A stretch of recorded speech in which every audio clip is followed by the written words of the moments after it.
ఉన్నారు, మా మంత్రులు ఉన్నారు, వాళ్ళు కూడా మీ దగ్గరనే కూర్చోమన్న వాళ్ళ నియోజకవర్గంలో వాళ్ళు కూర్చున్నారు. వాళ్ళు కూడా చాలా గర్వపడే విధంగా ఈ కార్యక్రమం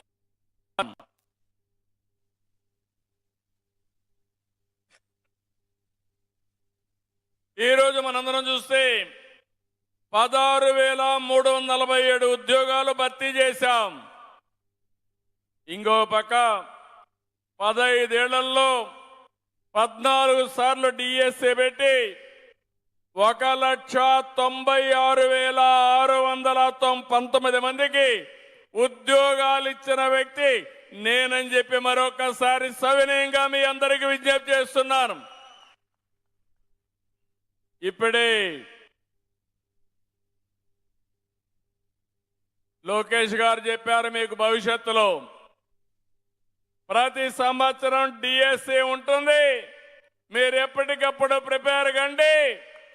ఎన్ని వేకెన్సీలు వస్తే ఏ శాఖ అయినా కొంత నిర్లక్ష్యం చేస్తాం, కానీ విద్యాశాఖను మాత్రం నిర్లక్ష్యం చేయమని మరొకసారి మీ అందరికీ హామీ ఇస్తున్నాం. సంకల్పం మంచిదైనప్పుడు ఆటోమేటిక్గా దాన్ని సాధిస్తాం. 106 కేసులు వేశారు. మన దగ్గర ఒక ప్రతిపక్షం ఉంది, చేతగాని పక్షం, మంచి చెయ్యలేరు, మంచి జరిగితే చూసి సహకరించలేరు. ఈ 106 కేసులు వేశారంటే ఈ కేసులు ప్రైవేటు వాళ్ళు వేసిన కేసులు కాదు, రాజకీయ ప్రయోజనాల కోసం వేశారు. అయితే ఎప్పటికప్పుడు శ్రద్ధ పెట్టి మొత్తం కూడా ఒక్క కేసు కూడా నిలవకుండా సుజావుగా డిఎస్సి నిర్వహించిన వీళ్ళని మనస్ఫూర్తిగా అభినందిస్తున్నా. నేను ఇప్పుడే జెండర్ సెన్సిటివ్ గురించి మాట్లాడారు. నేను అందుకనే ఇప్పుడే కాదు, ఆడపిల్లలకు ఉద్యోగాల్లో కాలేజీల్లో 33% సీట్లు పెట్టాం.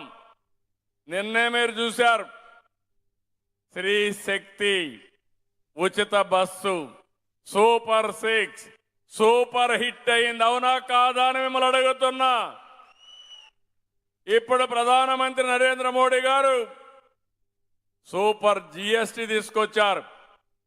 ఈ దసరా చాలా మనకందరికీ ఆనందం.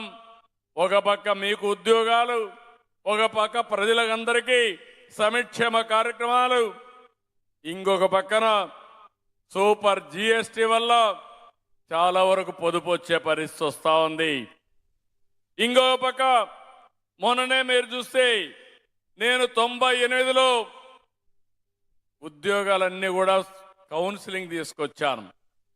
దాంట్లో కూడా ఒక విషయం ఉంది, టీచర్లు అనేవాళ్ళు రాజకీయ నాయకుల దగ్గరికి వెళ్ళి ఎక్కడికక్కడ పోస్టింగ్స్ కోసం పైరువులు చేసే పరిస్థితి. ఈరోజు అట్ట కాకుండా మీకు ఎక్కడా ఇబ్బంది లేకుండా మీ ప్రతిభ ఆధారంగా కౌన్సిలింగ్ చేసే ఏకైక ప్రభుత్వం మన రాష్ట్రంలో ఉండే ప్రభుత్వం అని చెప్పి నేను మీకు తెలియజేస్తున్నా. 83లో మొట్టమొదటిసారిగా నందమూరి తారక రామారావు గారు మధ్యాహ్న భోజనాన్ని ప్రవేశపెట్టారు. అదొక చరిత్ర. అక్కడి నుంచి నిన్న మీరు చూస్తే లోకేష్ గారు మీ అందరికీ